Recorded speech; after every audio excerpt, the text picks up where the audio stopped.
ಓಂ ಸದ್ಗುರುನಾಥ ಶರಣಂ ಜಯ ಜಯ. ಓಂ ಸಚ್ಚಿದಾನಂದ ಶರಣಂ ಜಯ ಜಯ. ಎಲ್ಲರಿಗೂ ನನ್ನ ನಮಸ್ಕಾರಗಳು. ಜ್ಞಾನೇಶ್ವರಿ ಗೀತಾಮೃತ. ಕೃಷ್ಣ ಪರಮಾತ್ಮನ ಅರ್ಜುನನಿಗೆ ಉಪದೇಶವನ್ನು ಮಾಡ್ತಾ ಇದ್ದ.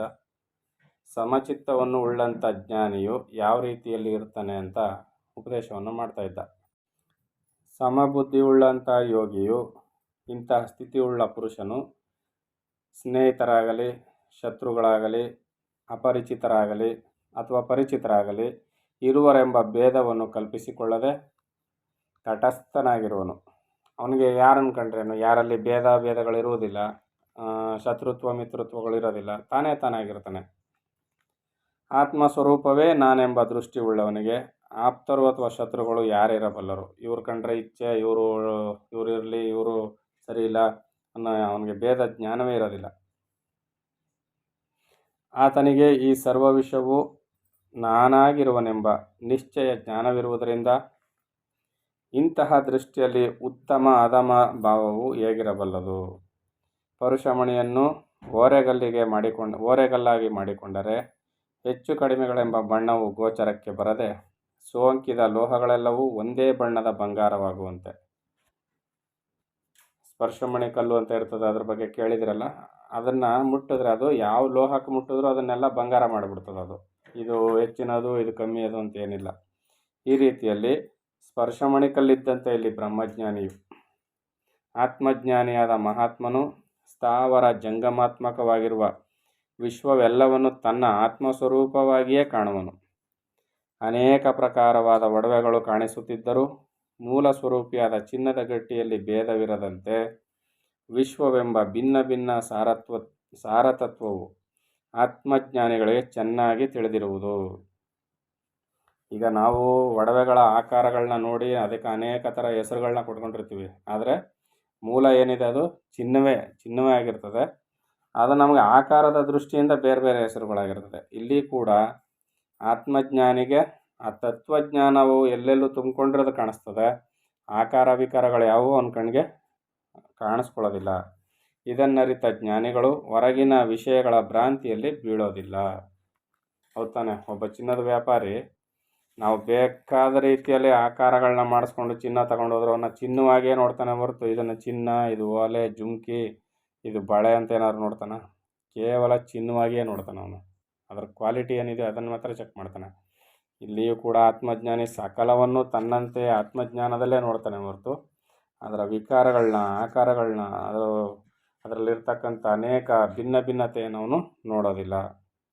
ವಸ್ತುವು ಅನೇಕ ಪ್ರಕಾರವಾಗಿ ಇದ್ದರೂ ಒಂದೇ ದಾರದಿಂದಲೇ ವಸ್ತ್ರವು ಅನೇಕ ಪ್ರಕಾರವಾಗಿದ್ದರೂ ಒಂದೇ ದಾರದಿಂದಲೇ ನೇಯಲ್ಪಟ್ಟಿರುವಂತೆ. ಒಂದು ಬಟ್ಟೆ ದೊಡ್ಡದಾಗಿ ಒಂದು ಲೇನನ್ನು ನೋಡಿದ್ರೆ ನಾವು ಅದೇನಾಗಿರ್ತದೆ ಅಂದರೆ ಒಂದೇ ದಾರದಿಂದ ಅದೆಲ್ಲ ನೇದಿರ್ತದೆ. ಅದು ನೋಡಿದ್ರೆ ಒಂದು ದೊಡ್ಡ ಬಟ್ಟೆಯಾಗಿ ಕಾಣುತ್ತೆ. ಆದರೆ ಒಂದೇ ದಾರದಿಂದಲೇ ನೇಯಲ್ಪಟ್ಟಿರುವಂತೆ ಅನೇಕ ಪ್ರಕಾರವಾಗಿ ಕಾಣಿಸುವ ವಿಶ್ವವು ಪರಬ್ರಹ್ಮಮಯವಾಗಿರುವುದೆಂಬ ತತ್ವವನ್ನು ತಿಳಿದವನೇ ಸಮಬುದ್ಧಿ ಉಳ್ಳವನು. ಆತನು ತೀರ್ಥಗಳಿಗೆ ರಾಜನಾಗಿಯೂ, ಗೊತ್ತಾಯ್ತಲ್ವ, ತೀರ್ಥಕ್ಷೇತ್ರಗಳಿಗೆ ಆತನೇ ರಾಜನಾಗಿಯೂ ಪಾವನ ಪುರುಷನಾಗಿ ಇರುವುದರಿಂದ ಆತನ ದರ್ಶನ ಮಾತ್ರದಿಂದಲೇ ಮನಸ್ಸು ಶುದ್ಧವಾಗುವುದು. ಆತನ ನುಡಿಗಳೇ ಧರ್ಮಜೀವನವಾಗಿಯೂ ಆತನ ದೃಷ್ಟಿ ಮಾತ್ರದಿಂದಲೇ ಅಷ್ಟಮಹಾಸಿದ್ಧಿಗಳು ಕಿಂಕರರಂತೆ ಪಾದಗಳಿಗೆ ಎರಗುವರು. ಆತನ ಧ್ಯಾನ ಮಾತ್ರದಿಂದಲೇ ಸ್ವರ್ಗ ಸುಖಗಳು ಕ್ರೀಡಾಸ್ಥಾನವಾಗುವು. ಆತನನ್ನು ಸ್ಮರಿಸುವುದರಿಂದಲೇ ಸರ್ವಲಾಭವೂ ಉಂಟಾಗುವುದೆಂದು ತಿಳಿ. ಅಷ್ಟೇ ಅಲ್ಲ, ಒಂದೇ ಮನಸ್ಸಿನಿಂದ ಈ ರಹಸ್ಯವನ್ನು ಅರಿತವರೇ ಸಮಬುದ್ಧಿ ಉಳ್ಳವರೆಂದು ತಿಳಿ. ಸಮಬುದ್ಧಿ ಉಳ್ಳವರು ಯಾರು? ನಾನು ಸಹಿತ ಸರ್ವ ಜಗತ್ತು ಬ್ರಹ್ಮಮಯವಾಗಿದೆ ಅಂತ ತಿಳಿದವನೇ ಸಮಬುದ್ಧಿ ಉಳ್ಳವನಾಗಿರ್ತಾನೆ. ಯಾವನ ಹೃದಯದಲ್ಲಿ ಅದ್ವೈತ ಸ್ಥಿತಿ ಎಂಬ ಸೂರ್ಯನು ಉದಯಿಸಲು ಹಗಲು ಅಂತವಾಗದಂತೆ ವೃದ್ಧಿಗೊಳ್ಳುವುದೋ, ಹಗಲು ಅಂತವಾಗದಂತೆ ಸೂರ್ಯೋದಯ ಆಯಿತು ಅಂದರೆ ಹಗಲು ಮುಗೀತು ಅಂತಾನೆ, ಹಗಲು ಆಗ ಆರಂಭ ಆಗುತ್ತೆ, ವೃದ್ಧಿ ಹೊಂದುತ್ತಾ ಹೋಗುತ್ತೆ. ಆಗುವಂತೆ ಆತನು ನಿರಂತರವು ತನ್ನ ಆತ್ಮಸ್ವರೂಪದಲ್ಲಿಯೇ ಸ್ಥಿರನಾಗಿರುವನು. ಯಾರು? ಆತ್ಮಜ್ಞಾನಿ. ಹೇ ಅರ್ಜುನ, ಈ ಪ್ರಕಾರ ಆತ್ಮವಿಚಾರದಲ್ಲಿ ತಲ್ಲೀನನಾದ ಪುರುಷನು ಮೂರು ಲೋಕದಲ್ಲಿ ನಿರುಪಮನಾಗಿಯೂ ಅದ್ವಿತೀಯನಾಗಿಯೂ ಇರುವನು.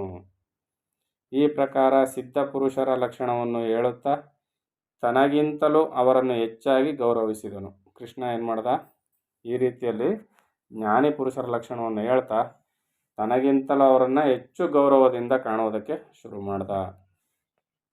ಈಗ ಕೃಷ್ಣ ಪುನಃ ಹೇಳ್ತಾನೆ, ಯಾವ ಯೋಗೀಶ್ವರನು ಸರ್ವರಿಗೂ ಮುಕುಟದಂತೆ ಗೋಚರಿಸುವನೋ, ವಿಶ್ವಕ್ಕೆಲ್ಲ ಅದ್ವಿತೀಯ ಪ್ರಕಾಶನಾಗಿರುವನೋ, ಆತನ ಸಂಕಲ್ಪ ಬಲದಿಂದಲೇ ವಿಶ್ವರಚನೆ ಉಂಟಾಗುವುದು.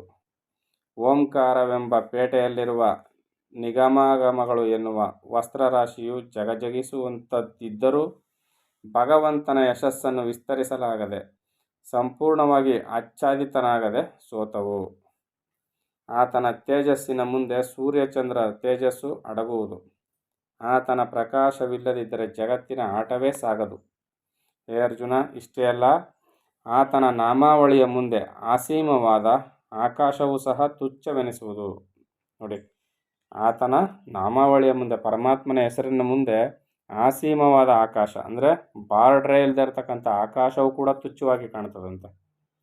ಹೀಗಿರುವಲ್ಲಿ ಹರಿಭಕ್ತರ ನಾಮಾವಳಿಯ ಗುಣಗಳನ್ನು ಪಾಮರನಾದ ನಾನು ವರ್ಣಿಸಬಲ್ಲೆನೆ.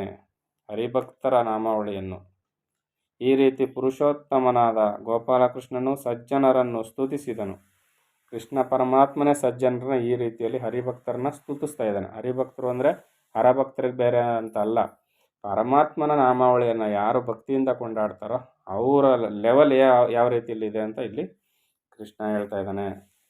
ವರ್ಣನಾತೀತರಾದ ಸಜ್ಜನರನ್ನು ಸ್ತುತಿಸಲು ಸಾಧ್ಯವಾಗುವುದೇ ಎಂದು ಜ್ಞಾನೇಶ್ವರರು ಶ್ರೀಕೃಷ್ಣನ ಮಾತಿನ ಸೊಗಸನ್ನು ಹೇಳಿದರು.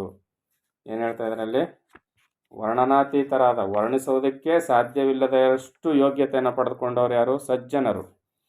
ಅವ್ರು ಈ ರೀತಿಯಲ್ಲಿರಬೇಕಾದ್ರೆ ನಾನು ಅವ್ರ ಯೋಗ್ಯತೆಯನ್ನು ಏನಂತ ಹೊರಡಿಸ್ಲಿ ಅಂತ ಇಲ್ಲಿ ಜ್ಞಾನೇಶ್ವರಿ ಮಹಾರಾಜರು ಹೇಳ್ತಾ ಇದ್ದಾರೆ. ಮತ್ತು ಈಗ ಈ ವರ್ಣನೆಯನ್ನು ನಿಲ್ಲಿಸಿ ದ್ವೈತವನ್ನು ನಿಶ್ಶೇಷವಾಗಿ ನಾಶಪಡಿಸುವಂತಹ ಬ್ರಹ್ಮವಿದ್ಯೆಯ ಪೂರ್ಣ ಸ್ವರೂಪವನ್ನು ನಿನಗೆ ಬೋಧಿಸುವೆನು. ಈಗ ಅವ್ರು ಏನು ಮಾಡ್ತಾರೆ, ಜ್ಞಾನೇಶ್ವರಿ ಮಹಾರಾಜರು ಆ ವರ್ಣನೆಯನ್ನು ನಿಲ್ಲಿಸಿ ಕೃಷ್ಣ ಹೇಳಿದಂತಹ ಈ ಪೂರ್ಣಜ್ಞಾನದ ವಿಚಾರವನ್ನು ಹೇಳ್ತಾ ಇದ್ದಾರೆ.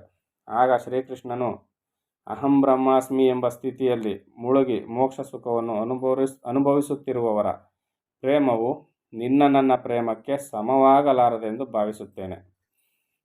ಅರ್ಜುನನಿಗೆ ಕೃಷ್ಣ ಏನು ಹೇಳ್ತಾ ಇದ್ದಾನೆ? ಅಹಂ ಬ್ರಹ್ಮಾಸ್ಮಿ ಅಂತ ಯಾರು ತಿಳ್ಕೊಂಡಿರ್ತಾರೋ ಯಥಾರ್ಥವಾಗಿ ಆ ಸ್ಥಿತಿಯಲ್ಲಿ ಇರ್ತಕ್ಕಂಥವ್ರು ಆ ಮೋಕ್ಷ ಸುಖವನ್ನು ಅನುಭವಿಸ್ತಾ ಇರ್ತಾರಲ್ಲ, ಅವ್ರ ಪ್ರೇಮ ಹೇಗಿರ್ತದೆ ಅಂದರೆ ನಿನ್ನ ಪ್ರೇಮಕ್ಕೆ ಸಮವಾಗಲಾರದು ಅಂತ ಭಾವಿಸ್ತೀನಿ ಎಂದು ಪೂರ್ಣವಾದ ಅದ್ವೈತ ಸ್ಥಿತಿಯನ್ನು ಬೋಧಿಸುತ್ತಾ, ಈ ಅರ್ಜುನನು ಒಂದು ವೇಳೆ ನನ್ನ ಸ್ವರೂಪದಲ್ಲಿಯೇ ಮುಳುಗಿ ಸಮರಸವಾಗಿ ಹೋದರೆ ನಾನು ಮತ್ತಾರೊಡನೆ ಮಾತನಾಡುವುದು? ಅರ್ಜುನನೇ ಇಲ್ಲವಾದರೆ ನಾನು ಯಾರೊಡನೆ ಬಿಚ್ಚಿದ ಮನಸ್ಸಿನಿಂದ ಮಾತನಾಡಲಿ? ಯಾರಲ್ಲಿ ಮನಃಶಾಂತಿ ಹೊಂದಲಿ? ಯಾರನ್ನು ಪ್ರೇಮದಿಂದ ಆಲಿಂಗನ ಮಾಡಿಕೊಳ್ಳಲಿ ಎಂದು ಆಲೋಚಿಸಿ ಅದ್ವೈತದಲ್ಲಿಯೇ ದ್ವೈತವನ್ನು ಉಪದೇಶಿಸಬೇಕೆಂಬ ಸಂದರ್ಭವನ್ನು ಕಲ್ಪಿಸಿಕೊಂಡು ಅರ್ಜುನನ ಮನಸ್ಸನ್ನು ತನ್ನ ಕಡೆ ಆಕರ್ಷಿಸಿಕೊಂಡನು ಮತ್ತು ಈ ಸಂವಾದ ಸೌಖ್ಯವನ್ನು ಅನುಭವಿಸುವುದೆಂತೆಂದು ಯೋಚಿಸಿ ಸಂತರ ಗುಣಗಳನ್ನು ವರ್ಣಿಸತೊಡಗಿದನು. ಅರ್ಜುನ ಈ ಕೃಷ್ಣನ ಉಪದೇಶವನ್ನು ಕೇಳಿ ಮೈಮರೆತು ಹೋಗಿದ್ದ. ಆಗ ಕೃಷ್ಣ ಏನು ಮಾಡ್ದ, ಇವನನ್ನು ಈ ರೀತಿ ಬಿಟ್ಟರೆ ಇವನು ಅಂತರ್ಮುಖಿ ಆಗ್ಬಿಡ್ತಾನೆ, ಆಗ ನಾನು ಇವನನ್ನು ಕಳ್ಕೊಂಡು ನಾನೇನು ಮಾಡಲಿ, ನಾನು ಯಾರ ಜೊತೆ ಮಾತಾಡಲಿ, ಯಾರ ಜೊತೆ ಸ್ನೇಹವನ್ನು ಪಟ್ಟು ಸುಖವನ್ನು ಅನುಭವಿಸ್ಲಿ ಅಂತೇಳಿ ಅರ್ಜುನನನ್ನು ಮತ್ತೆ ತನ್ನ ಮಾತಿನಿಂದ ಹೊರಗೆ ಎಳಿತಾನೆ. ಆತನಿಗೆ ಸಂತರ ಗುಣಗಳನ್ನು ವರ್ಣನೆ ಮಾಡೋದಕ್ಕೆ ಮುಂದಾಗ್ತಾನೆ. ಈ ರೀತಿಯಲ್ಲಿ ಜ್ಞಾನೇಶ್ವರಿ ಮಹಾರಾಜರು ಜನಗಳಿಗೆಲ್ಲ ಉಪದೇಶವನ್ನು ಮಾಡ್ತಾಯಿದ್ರು. ಮುಂದುವರೆದೇನು ಹೇಳ್ತಾರೆ ಅಂತ ಮುಂದಿನ ಆಡಿಯೋದಲ್ಲಿ ನೋಡೋಣ. ಎಲ್ಲರಿಗೂ ಒಳ್ಳೆಯದಾಗಲಿ. ಓಂ ಸದ್ಗುರುನಾಥ ಶರಣಂ ಜಯ ಜಯ. ಓಂ ಸಚ್ಚಿದಾನಂದ ಶರಣಂ ಜಯ ಜಯ. ಹರಿ ಓಂ ತತ್ಸತ್. ಹರಿ ಓಂ ತತ್ಸತ್. ಹರಿ ಓಂ ತತ್ಸತ್.